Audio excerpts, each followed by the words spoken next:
Come on in, honey. The lantern's lit, the veil's a little thin, and the wind's been dying to carry a few secrets your way. Welcome to Raven's Ramblings, where the shadows walk beside us and the past never stays buried, and a good spell can speak louder than a sermon. I'm Raven Nightingale, part healer, part hellraiser, keeper of the old ways and ghost stories alike. So pull up a chair and listen close. You never know what might be whispering in the dark.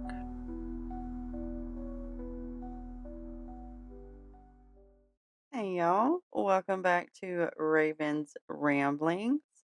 Today feels a little bit quieter for me. Uh, yeah, like the kind of quiet where you can hear water simmering on the stove or the sound of leaves when you brush past them outside. Today we're going to talk about herbal magic, but not the fancy version, not that kind that looks great on a shelf, even though we all love that, but not that. Not the kind that you feel like you have to perform. We're going to talk about the kind that actually works, the kind that fits into your life, not the other way around. So there's this idea floating around, of course, that to be good at herbal magic, you need rows and rows of matching jars and rare herbs and perfect labels. And we all love that. We know we do. But real herbal work is messy. It is grabbing what you have when you need it. It is learning through use, not through display. Your herbs don't have to be pretty, they just need to be known. So, herbal magic really starts long before an actual spell. It's going to start with being familiar with those herbs, not memorizing correspondence like flashcards, but actually noticing things about them. Like, what does rosemary smell like when you crush it between your fingers?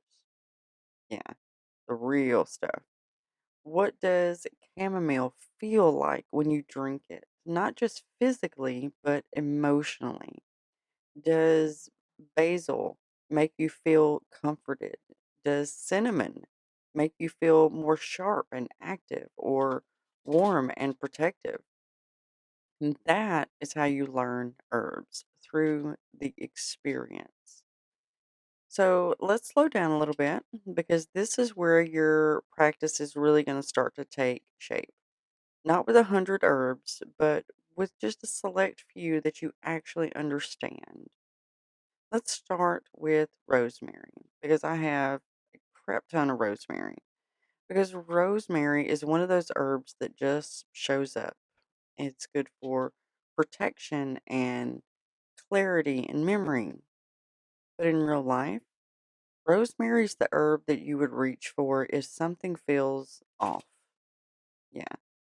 Add it to a simmer pot when your home feels kind of heavy, or carry a sprig of it when you're walking into something uncomfortable. Burn a little for cleansing when you don't have anything else. It's not dramatic, it's steady. Rosemary does not scream, it holds the line. Everyone should have a little bit of rosemary. Now, the next one is basil. This one is called the keeper of the home because basil feels like warmth, like a kitchen that's been lived in, like something is always cooking and always welcoming. Magically, basil works with prosperity and peace in the home and emotional comfort. But real life magic with basil could look like cooking with intention when your home feels tense, adding it to your meal while you're focused on stability and security, or even keeping a small plant of it in your kitchen as a living anchor for your home. Basil is not flashy. It is the kind of magic that builds kind of slowly, but then it stays and lingers. It's good stuff. The next one that I've gotten written down here, excuse me, is chamomile. It is the gentle healer. Everyone has heard of chamomile. Chamomile is very soft, but do not mistaken that for weakness. This is emotional medicine. It is great for calming anxiety or easing tension or supporting rest. Real life chamomile magic. You have just had a day that, well, just kicked your ass. So you get home and you make some tea. But instead of rushing it, you let it steep just a little bit longer. You sit, you breathe, you let it work. Chamomile does not fix everything, but it gives you that space to come back to yourself and bring in that calm. Everybody loves chamomile tea, right? Not just me. Everybody does. Most witches do. Not everybody, I guess, but yeah. Now, the next one is cinnamon. We hear a shit ton about cinnamon, especially around the first of the month, where you blow the cinnamon in your front door and all that. I don't personally do that because my wife would kill me. She does not like the smell of cinnamon. Cinnamon, though, is considered the fire starter. It moves things, it is fast. It works with attraction and motivation and speeding up results. But the real life version of cinnamon is what you would reach for when you're kind of stuck.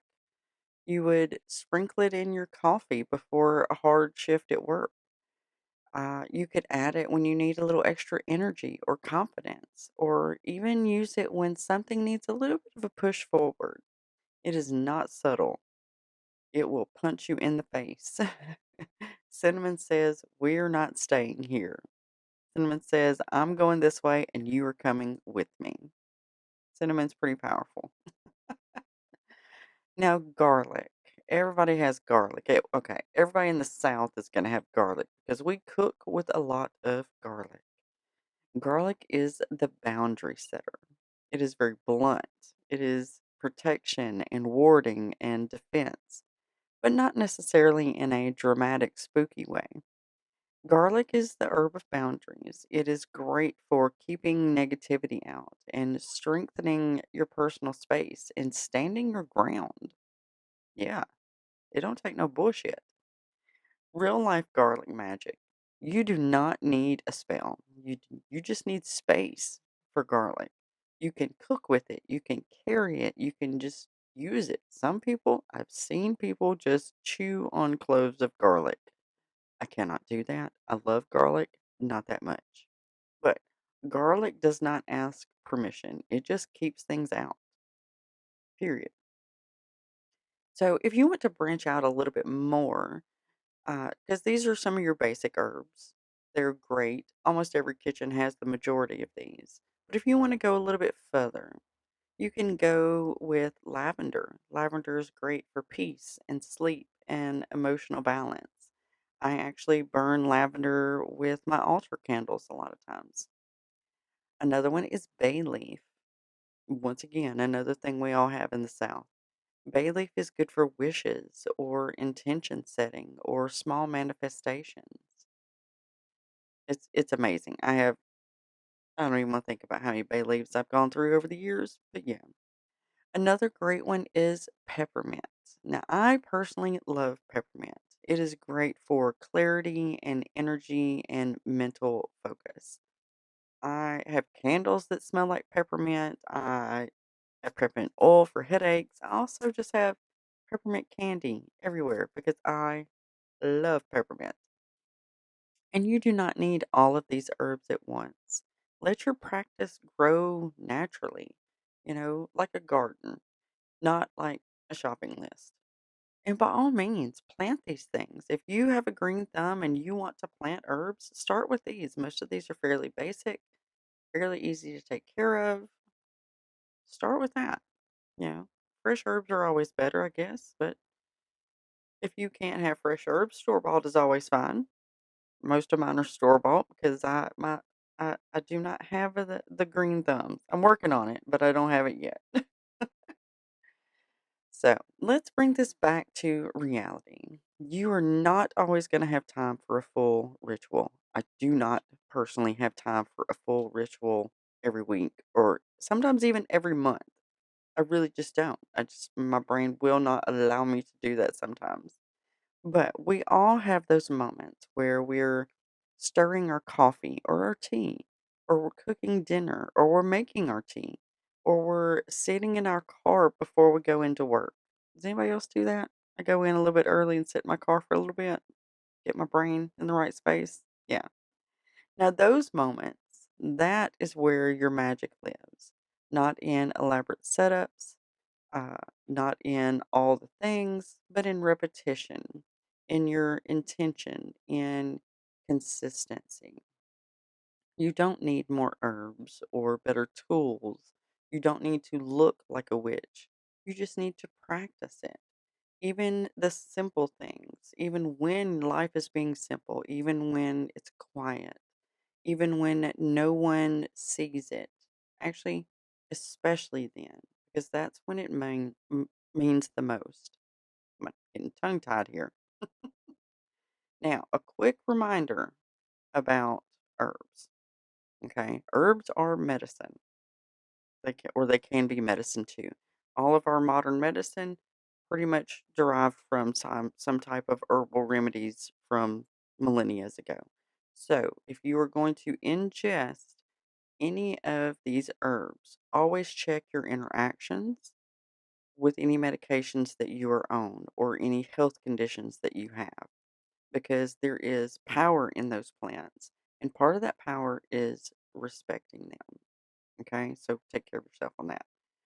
And yeah, herbal magic is not about creating something beautiful for other people to see. It's really not. Herbal magic is about creating something real for yourself, something that works, something that supports you, something that becomes part of your life. So start small. Start with what you have. Go to your kitchen right now. Look in your spice cabinet. What do you have in there? What could be used daily for your intentions? And then just let it all grow from there. Okay. Well, if this episode felt like a breath of fresh air or not, if it was weird and you just want to share it with your friends, by all means do that too. Send it to somebody who might need that reminder that you do not have to look like the perfect Pinterest apothecary to practice herbal magic. Okay? You just don't. You can have them in Ziploc bags. It doesn't even matter. I mean, they're not going to stay as fresh as long if, they're not in glass jars, but you know what I mean. Some of us go through them so quick that it doesn't even matter. All right, my dears, please like and share and follow and subscribe and check out the website at ravensramblings.com. And thank y'all again for always being here. Y'all are amazing. And as always, stay a little wild and stay a little witchy. And of course, take care of yourselves. Bye.